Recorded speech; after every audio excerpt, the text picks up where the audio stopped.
Oh, Hare Krishna. Um, Welcome to the Sunday morning Bhagavatam class. Today is Valentine's Day, February 14th, 2021, and I am in Riverside, California later today. Actually, very soon I'll be traveling to the Phoenix area on the way east. So let us begin. Today we're going to begin with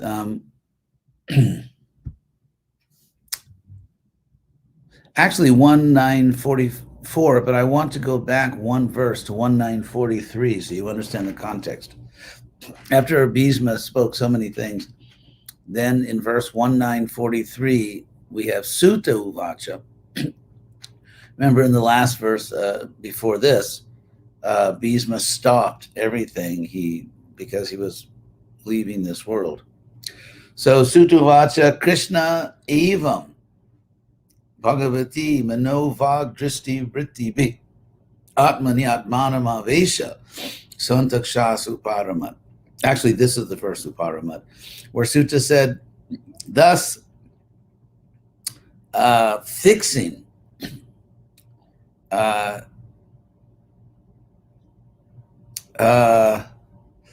with his mind, his speech, and his sight, all the functions, actually, Vritti with the functions, all the activities of mind, speech, and sight in Krishna, thus in Lord Krishna, the Lord Krishna, and then fixing the self in the self.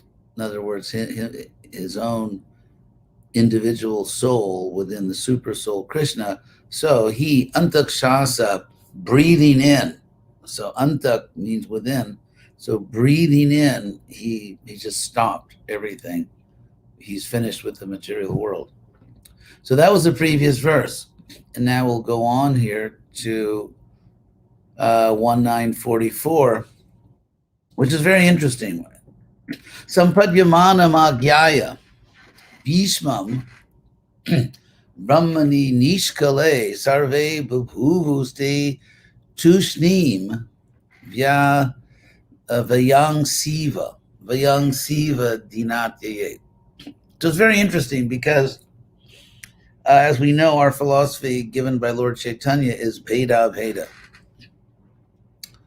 And we often talk about the difference, how we're different from Krishna.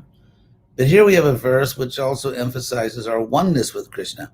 And so we have Sanskrit words here which the impersonalists would interpret impersonally, as I'll show. However, the impersonal interpretation is reasonable only if you completely ignore the context. Hello to everybody. I'm seeing the notes coming in. Hare Krishna. So many friends out there. So the context, of course, I've just given, that Bhishma is completely absorbed in Krishna with all the functions of his mind and his mind and his, what was that verse? Just sort of blacked out there for a second. But Bhishma with all the functions of his mind, speech, and sight. Mind, speech, and sight. So he's completely absorbed in Krishna. He fixes his own soul in the Supreme Soul. So then this next verse says, this 1944, Sampadyamana Magyaya. So the subject of this Sanskrit sentence is sarve, which means everyone. Sarve babhuvus, everyone became, babhuvus, they, all of them became tushnim, silent. They all became, so everyone who's surrounding Bhishma became silent. And then this beautiful image is given, analogy, vayang siva, like birds, vayangsi, birds, dina atyaye, literally with the passing of day. Just as with the passing of the day, birds become silent, so all of them became silent. So why? What's going on? Because if you look at the first line of this verse, agyaya, which means knowing or recognizing that bhishma, the two words sampadyamanam refers to bhishma. So recognizing bhishma, sampadyamanam was entering. Prabhupada says, having merged into sampadyamanam, because pad means to go in Sanskrit. Pad. Here we just have the accusative, singular, masculine, present participle. Anyway, pad means to go, and some, from sankirtan, means together, like sankirtan, together kirtan. So, so sampad means to join something. So Prabhupada says, having merged into, in the sense of simply joining something, connecting something. And manam just means, it's like ing in English, like doing that. So sampadyamanam agyaya, recognizing that bhishma was in the process, because sampadyamanam is it's a present participle, mean it's an ongoing action, something which is actually taking place in this sentence. So knowing, recognizing that bhishma was fully entering into Brahmani, into Brahman, Nishkale, undivided Brahman. Nishkala. Kala means apart, so partless, having no parts. Prabhupada says unlimited, literally undivided. So recognizing that sarve, all of them, sarvete, all of them, bububus, became tusnim, silent, bayang siva dinatye, just like the birds at the passing of day. So Brahman is, this is the abeda. There's beda, abeda, difference and non-difference in our relationship with God. Here's the non-difference, because there is one reality, just like the famous Vedic aphorism, sarvam kalvidam brahma, indeed all of this, meaning all of this world, sarvam kalvidam brahma is Brahman. So Bhishma entered this undivided Brahman. I'll just, in the Sanskrit dictionary here, I'll just give you very quickly the word nishkala. Without parts, undivided. So obviously we are individual souls, and Krishna is the supreme individual soul. At the same time, there's a oneness. The individuality is real, and the oneness is real.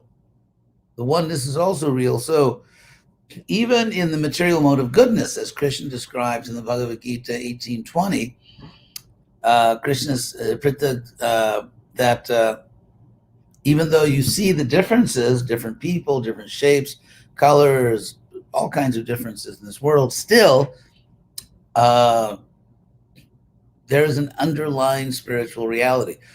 So when you see that spiritual reality, not just the coverings, which so much variety, but you actually see the ultimate spiritual reality, it is undivided. Even though there's individuality, there is variety in the spiritual, on the spiritual platform. There are different colors, different people, different emotions, all kinds of different things, and yet somehow it is all one, and therefore there's perfect unity, perfect serenity, complete freedom from conflict, complete freedom from anxiety, because anxiety arises when we have the sense of something may happen or something may exist which is not actually going to make me happy, which is not good for me. So there's the idea of, here I am with my self-interest, but there's something outside of me which threatens my self-interest or the self-interest of people I care about. And so all this anxiety in the material world. In fact, the Bhagavatam says, that fear, bhaya, arises when we believe that there is a second thing, like first, second, third. When we believe there's a second thing, that's the source of all our anxiety and fear. meaning there's only one thing, which is Krishna and his expansions, like the sun and the sun rays. So we are expansions of Krishna. We are qualitatively one with Krishna, but quantitatively different, just as the sun rays are quantitatively different from the sun. So again, coming back to this verse, it is language which the impersonalists will translate impersonally, but that is only tenable if we completely ignore the context, which is that Bhishma is absorbing himself in Krishna mentally with love. His mind is fixed in Krishna with love. He loves Krishna. He admires Krishna. He worships Krishna. He's not worshiping himself. He's worshiping Krishna. So we'll go to the next verse now.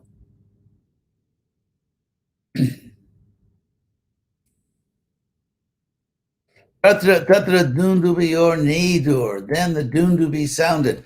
That's a type of like a kettle drum, like those big drums in orchestras. And actually, they are used at funeral ceremonies. There's Henry Purcell, considered the greatest English composer. Of course, that's the Baroque period, the greatest English composer of the 1600s. He was almost at the end of the 1600s, died very young. But Henry Purcell wrote the funeral music for the Queen of England.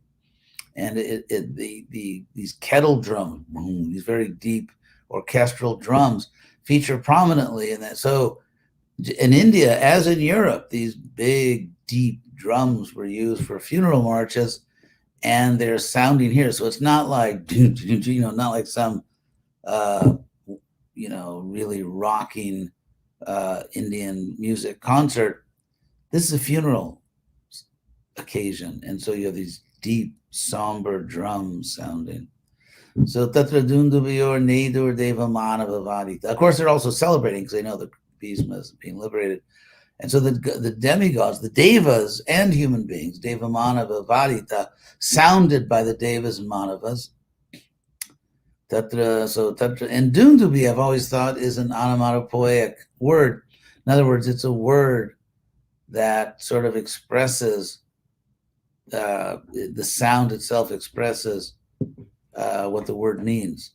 So if you think of a drum going doom dooby doom dooby doom dooby doom, so it's a doom dooby. So Shishangsu Sadhavu Ragyam, the sadhus, the saintly persons among the kings, praised, glorified Bhishma, and caught from the sky, Petu, fell, Pushpa Vrishtaya, showers of flowers. Vrishti means shower. So Pushpa Vrishtaya, showers of flowers fell from the sky, and the saintly among the kings, the sadhus among the kings, praised Bhishma. So in a sense, you can tell the quality of your life by how wise people respond to you. So then, text 46, Tasya nirharanadini samparetasya bhargava Yudhisthira karayitva muhurtam dukito bhava. So then Yudhisthira, who's the subject of the sentence, Yudhisthira karayitva, had done. He didn't do it himself. He had it done. This is the causative.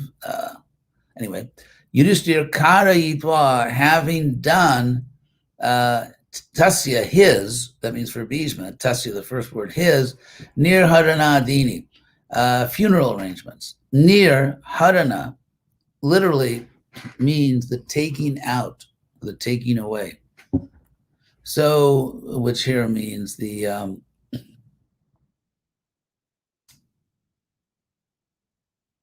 funeral ceremony. Prabhupada says an adini means etc. So the taking out the body to the funeral pyre, and all the, because there's obviously many rituals. It's one of the most important rites of passage, and many, in all cultures, prayers are recited and there are different ceremonies. So nir harana adini, so the taking away of the body, presumably the funeral pyre of Bhishma, and all the different ceremonies And tasya, it means of him, of Bhishma. Sampare tasya, who had passed away, literally. Para means beyond, ita means gone, itasya, here, of the one who had gone. So, and tam, fully. So, sampara ita literally means of one who had fully gone beyond or fully passed away. In other words, it's not that, okay, I'll be gone for 3 weeks, but this is the final passing, sampareta. So tasya samparetasya, of him who had passed away, Bhargava, O Bhargava, a Yudhisthira, karayitva, arranging for or having done the taking away of the body and all the other ceremonies. Muhurtam, for a moment, dukito, unhappy, or sorry, Prabhupada says, abhavad, he became unhappy for a moment. So after all the preaching, after everything, Yudhisthira is again, for a moment, unhappy. So tustuvur muniya krishtaha, but that happens so often that it's not really talked about here. And then muniya, the munis, krishta, delighted. Prabhupada says, all in a happy mood. Tustuvur krishnam. They praised Krishna. This word actually means praised. So tustu, which as Prabhupada translates it in his translation, all the great sages and glorified Lord Sri Krishna. So tustuvur muniyo Krishna, so the sages delighted, praised Krishna, tadguhya nama bi, with his confidential names. Because as we know, the names of Krishna usually describe his activities or his qualities, and this is confidential knowledge. So just as intimate knowledge of Krishna is confidential, so the names that describe all that are also confidential. So tadguhya nama bi, they praise Krishna with his confidential names. Tatas, then, they, Krishna hridayaha, having Krishna in their hearts. Then they, with Krishna in their hearts, swa ashraman, to their own ashrams, swa ashraman, prayayu, they departed punaha, once more.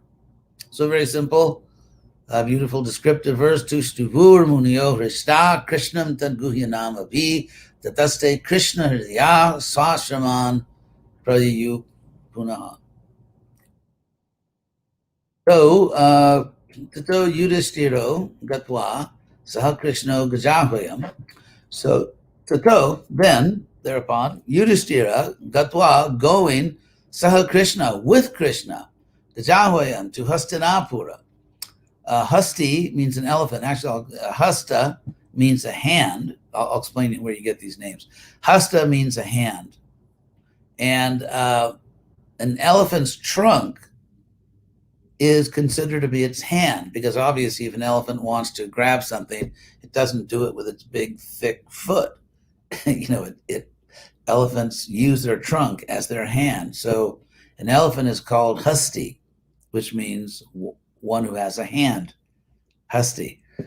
And hastina means with elephant, and Puram, of course, a city. So Hastina Puram, the city with elephant, because elephants, they're expensive. Just to feed them, you have to have a lot of resources. So just as nowadays, if someone drives some very expensive car, that's sort of a status symbol. So to have elephants shows that you have a lot of wealth. And there's the city that had all these elephants is called Hastina Puram. And then Gaja also means elephant. Here the word used Gajahwayam, and Ahwayam means called or calling something. So the city which is named after the elephants, literally. Gaja Ahwayam, city named after elephants. So it's a synonym for Hastinapuram. So Tato Yudhisthiro Gatwa Saha Krishno Gajahwayam. So Yudhisthira then going to Gajahwaya, Hastinapur, with Krishna, Pitarang Santvayamasa, and pacifying his father, his uncle really, but he stood in the place of the father, did a very bad job of it, Dhritarashtra, but still, Yudhisthira was very forgiving. So Pitarang Santvayamasa, pacifying his father, Gandharincha, and Gandhari, the Tapaswini. the ascetic. Gandhari was an ascetic. And this is not a complete sentence in Sanskrit. It's a dependent clause, which means that this and the next verse together are actually one Sanskrit sentence. So let's go to the next verse. So having done all that, having gone to Gajahwaya with Krishna, and having pacified his surrogate father and the ascetic Gandhari, having done all that,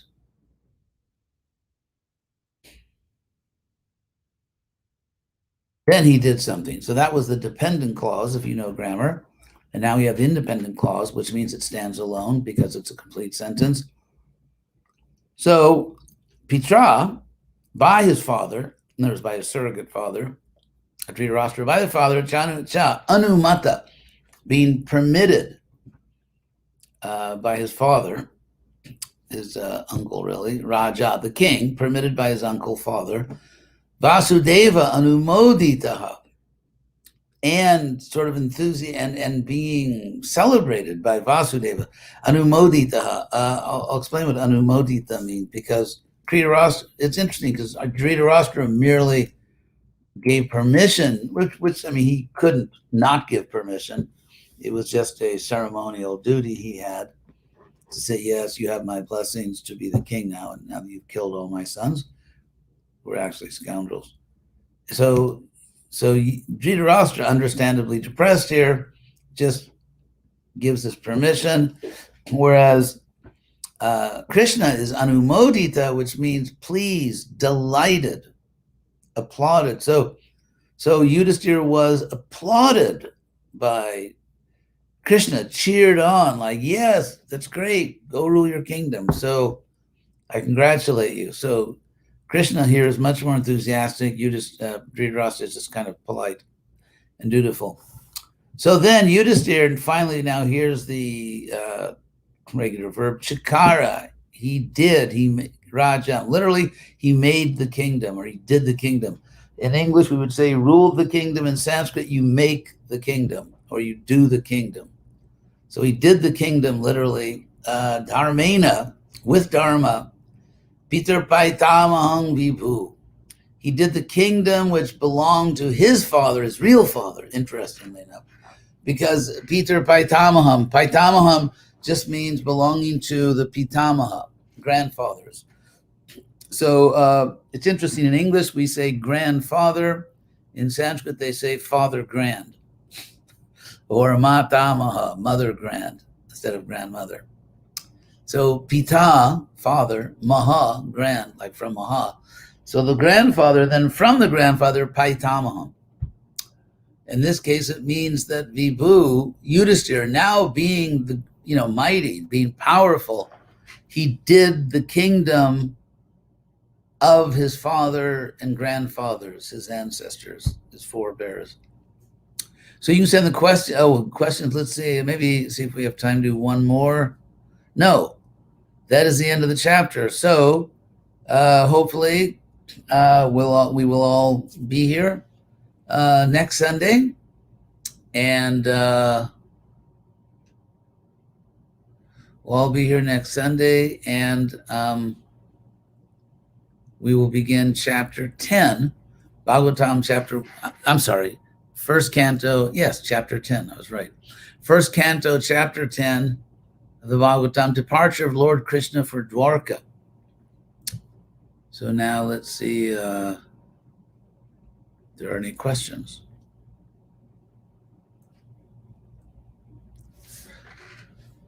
Let's see. Thank you for all your comments. I actually appreciate them. I don't read all of them, but I do appreciate them. Let's see. Like, there's a way to, no, there's not a way to scroll. Let's see. It's at the bottom. I've got to go back to the top. I should get paid extra for this. Okay, now I can scroll. Let's see. Hare Krishna Kujina. My cousin is watching, my dear cousin, pal. I have a cousin who's devotee. Let's see. Thank you for all your greetings from different parts of the world. It's amazing with the internet that we can, here we are in so many different countries, and we can all be together like this. Having spent most of my life without the internet, it still kind of amazes me. One question from April. Are the confidential names of Krishna special names that only those in intimate relationship with Krishna, I guess, no. Krishna himself, knowledge of Krishna himself is intimate knowledge. To know that, first of all, to know that God is a person. A lot of people don't know that. To know that God actually has a personal form, a spiritual body. And because most people are kind of into the majestic God, the Almighty, that's Vishnu. I mean, Krishna is Almighty, but that's not what his pastimes emphasize. Vishnu is the Almighty God, all powerful, the supreme judge and everything. So people who are into that concept of God, which is true, but not the most intimate understanding, they tend to worship Vishnu or Narayan, or in other traditions, they worship God with other names. And so Krishna is a confidential name because most people don't understand that ultimately God is playful, is eternally very youthful, that we can have an intimate relationship with him. This is not, most people don't know this. And so therefore, this knowledge is confidential. Krishna doesn't want it to be confidential. He only wants it to be confidential after the fact being that most people, if they heard this, would not respect Krishna's real identity. They might commit offenses or just, be skeptical. And so therefore, to protect these people from offenses and to protect his devotees from having to listen to a bunch of nonsense from these people, Krishna keeps this confidential. So it's kept confidential just because Krishna in the heart does not reveal himself to people who are not really qualified. And therefore, it ends up being confidential. It would not be Krishna's first choice. Krishna's first choice obviously would be that everybody recognize him for their own good, surrender, love him, so that they could have the highest possible happiness. Not happening at the present time. Therefore, the next best thing is keep it confidential. So in that sense, Krishna's names are confidential. Oh, April actually put in the word no.